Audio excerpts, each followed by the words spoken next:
You asked me my birthday Mm-hmm. and time of birth. So like Mm-hmm. okay, so I can see day, but why does the time mean? So the time dictates the constellation that was rising over the eastern horizon the moment you were born, Mhm. and it dictates your ascendant or your rising sign. It also dictates the exact degrees that the planets are in, Mhm. so the exact position.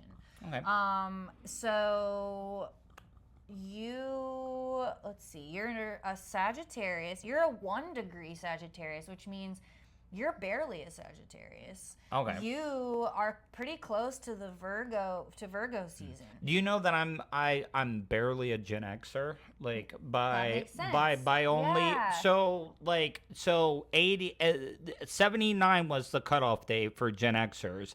I was born in November of 79. Mm-hmm. So that was like only like at the end of November too. Mm-hmm. So it was like exactly about 1 month Yep. before. Yep. Absolutely. Oh my gosh, this is so funny. Your Venus, which is the planet of love, money, pleasure, Mhm. is in Sagittarius as well. And earlier, when I was talking about the cards and you were asking about love or Mhm. family, I was like, well, I know you're a Sagittarius and you don't do things traditionally. Well, your Venus is also in the same sign, which means you don't love, you might not love as traditionally either. You want to feel free in a relationship. Mhm. You don't want to feel tied down, and you're also not going to be the person that holds someone else Mhm. down. Because your Venus is in Sagittarius, you really value, like I said, freedom of exploration, freedom in general, just feeling like someone's not always on your back all the time. Like you have some, just ability to fly, I guess. What about never like? I know this is gonna sound weird, but kind of. Well, this might just be my own craziness, but like never really being satisfied or fulfilled. Like Yeah, yeah, yeah. if that makes sense, Mm-hmm. like I'm always like judging myself or anything like that. Okay, I got it. So, yes, this makes a lot more sense too because you are so close to Virgo. When you just said judging myself, I'm like, that's Virgo energy. Virgo energy is very judgmental, and it can be towards others, but no one judges, um, or I should say, a Virgo doesn't judge someone as hard as they judge themselves on the That makes sense. inside. Hmm. So you have a lot of Virgo energy. You have 1, 2, 3, 4, 5 different placements in the sign of Virgo. Okay. Let me see. What's your rising sign? I think you're an Aries rising. See, this is Yeah, so you're an interesting. Aries rising. Okay, cool. So Virgo, let's go back. She So like that's why. she Okay. she's like freaking me out every time when she's like, "Oh my God, you're," and I'm like, "Oh Yeah, man, what like, is she what gonna does it tell me?" mean? Yeah. So you have Saturn in Virgo. You have Mars. Okay, this is why. Okay. Okay. I'm like, I have it and it's in my head, but now I have to make it come out of my mouth. Okay. Your Mars, which we talk about, like, oh, we don't talk about Mars. Mars is the planet, like, Mars is like how someone is aggressive, how they fight, how they show their passion. Mars is in Virgo, which is a very judgmental sign. Mars, I also look at, if we want to get deep, I also look to Mars, Saturn, and Jupiter for dad energy as well. So almost feels like dad was very judgy and that had an effect on you. And so you actually, the judgment that you carry isn't yours, is what I have to tell Yeah. you, I guess. It's not your feelings. It's generational. Yep. So when you know that, you can kind of be like, oh, okay, it's not actually me that's doing this. And then that healing work goes from there. But man, your judgment, I'm messed up. your I'm judgment, messed up. no, but it's a gift actually. And I have chills. You're meant to lean into the Virgo energy a lot. You're actually really meant to use it a lot, which I feel like you do in what you do. one of your biggest wounds or shames or whatever it is in Virgo. So that tells me that was a really hard time coming up as a kid. Oh yeah, in yeah. that way, because I got all types picked of. on, judged, high expectations is another one with Virgo. Like, you better go to college and you better do this and you better do that. It's just, there's a lot of healing energy here. But what's funny about Virgo is known as the healer. Yeah. So a lot of Virgo energy is very healing. It's the maiden. It's very like divine feminine. I think of goddess energy when I think of Virgo, and it has nothing to do with like male and female. No, I get that. It's just like there's a lot of potential in you for bringing out healing into other people's lives. Does that make sense? Yeah, Like, it does. It does, because like I've always okay. So one of the things that I would always get like messed acts of with. service, Well, almost. I consider myself too empathetic. Okay, that makes Like sense. like when I see something bad or something, like yeah. it You feel does. it. Yeah, I feel it. If that makes sense. It does. Yeah, it does. And But I always love to be to service to people. But Yes. but I also don't know if that's me just trying to make people happy or whatever. like a codependency Yeah, type of thing. Yeah. So I don't think so. I think that it can run into that if you're pouring from an empty cup or you're helping someone before you're helping yourself. I think you run into codependency, but you're innately designed to be in service to other people. It's part of who you are. It's part of what makes you feel closer to God in a way. Like Virgos, a lot of people will say Virgos have like perfectionism. They're very like OCD, or they like to have a plan or whatever. But really what it is that is their divinity. A Virgo's divinity is how right they can get something, how perfect it can be, how clean it can be, how, organized it can be. That is their tower to God in a way. So you have all of this really cool energy. It's just, it's covered up by trauma. Oh, yeah. So yeah, for sure. covered up by trauma. You also have Jupiter there. So Jupiter, like we said, if Jupiter is next to something, it makes it bigger. So you do feel this a lot. And that's why I think Jupiter in Virgo is part of why you feel so empathetic to people all around you. This is also pulling up your 6th house, which is the area of life having to do with health, wellness, health issues. So if you've had a lot of health issues in your life, I could see that would be the case, because 6th house brings up a lot of things. Do you have gut or stomach issues at all? Yep. Yeah. So Virgo rules the stomach and the digestive system, the upper digestive system. Or is it lower? It might be lower. Cancer, I think, rules upper. Anyways, a lot of Virgos I know have tummy issues. That's why it can have a lot to do with anxiety. It might be high it's anxiety. definitely anxiety. Yeah. Anything really. You could be getting things like Crohn's. You could be having just digestive issues, or anything like that, where it's like a rumbly and the tumbly. That is very, very common with Virgo energy, which again you do have a lot of. What else?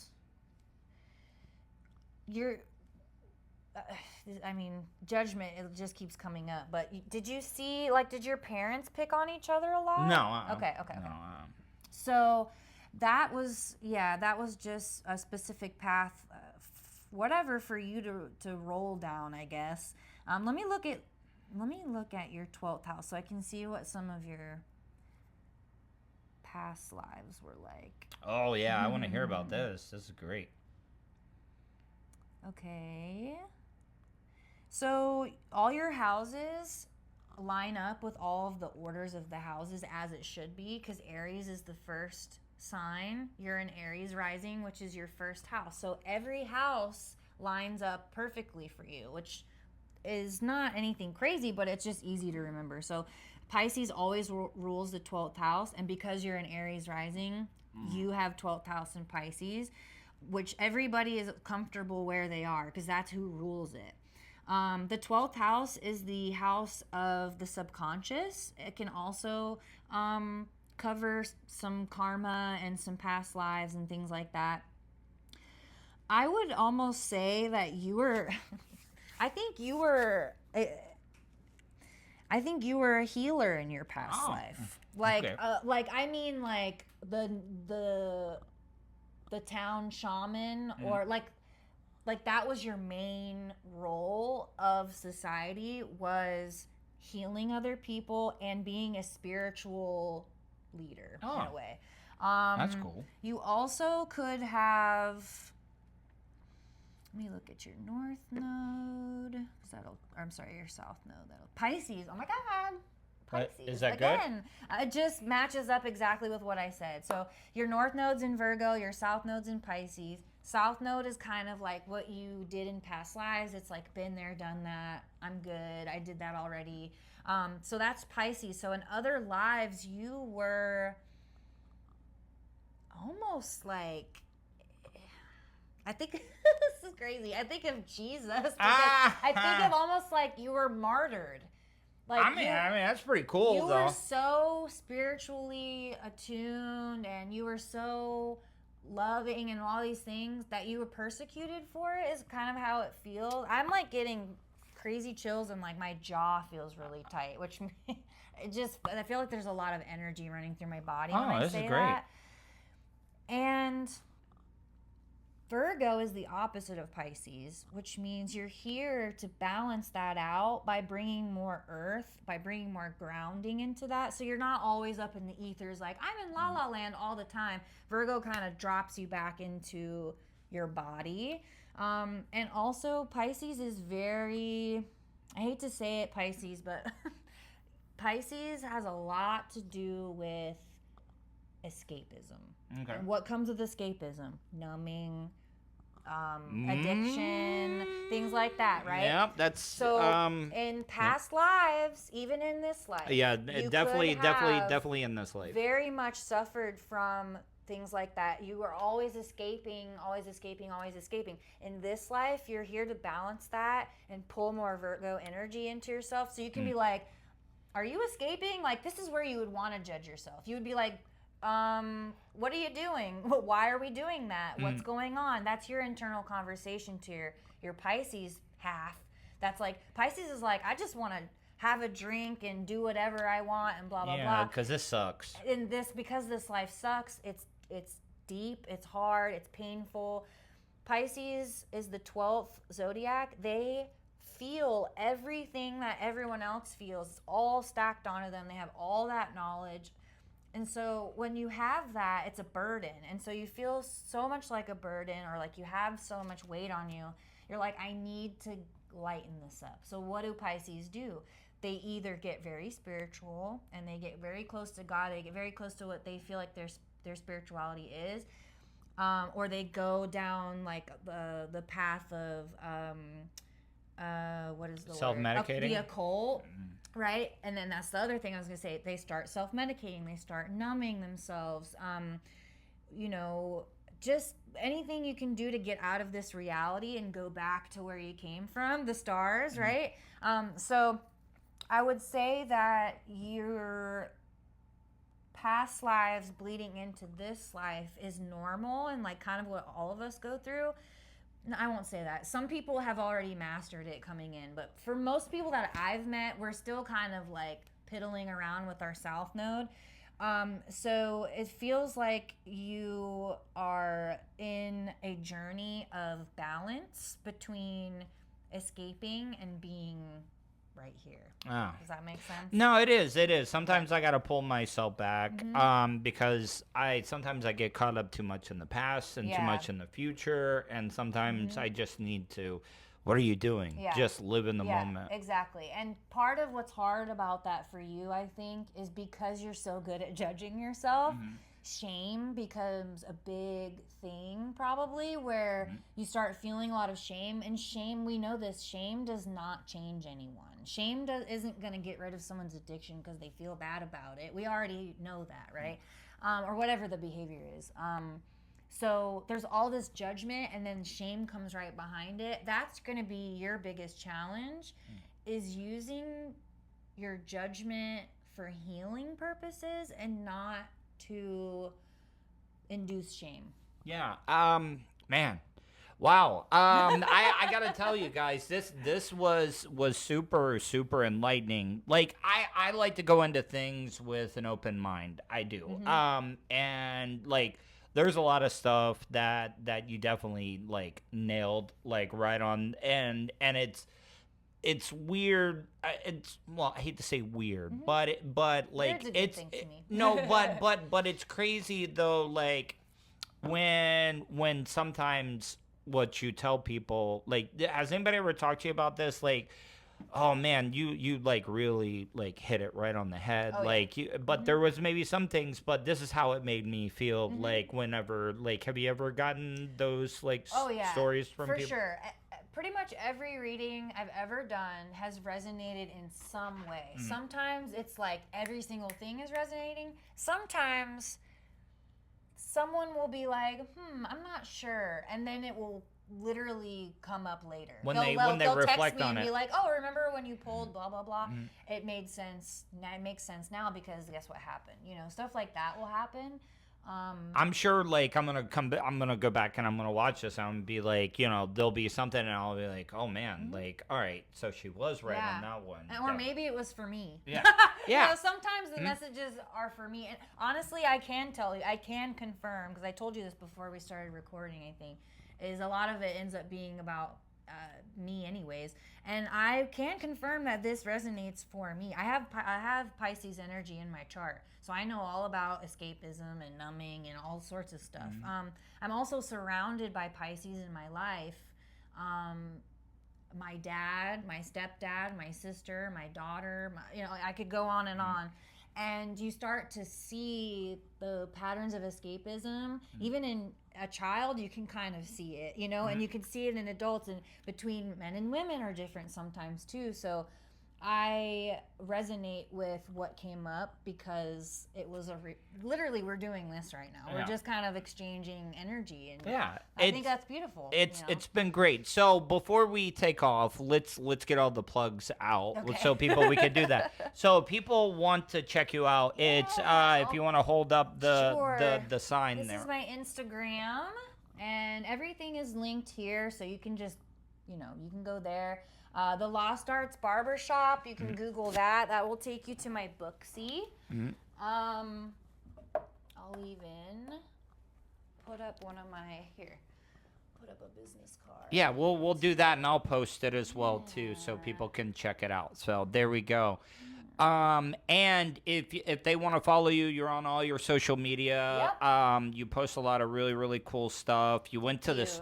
Oh, by the way, happy late birthday. Oh, thank you. You went to the Springs. How'd you like Green Springs? Oh, it was awesome. Yeah, right? The It was baby beautiful. Gator was Yeah, there. He was the star of the show. It was beautiful, beautiful place. And certain times of the year, you know, because of all the minerals and stuff, it's and awesome. it was good. Sometimes it can kind of smell a little bit, but it's a little sulfury. Nothing that the Indian River Lagoon can't produce. I know. It's a little tooty over there. Yeah. All right. Well, Amanda, this was absolutely great, and I want to do this again. Yeah. And people, if they want to reach out to you to get the readings and stuff done, they can do that off the cart. You can book with me on Booksy. You can go on my Instagram. You can message me. It doesn't matter to me. Whatever is easiest for you. Well, listen, thank you so much. I really, really appreciate the time, and hopefully you enjoyed this as well. Yeah, it was awesome. All I'm right. going to do it again for sure. That was so good. Yeah, that was fun.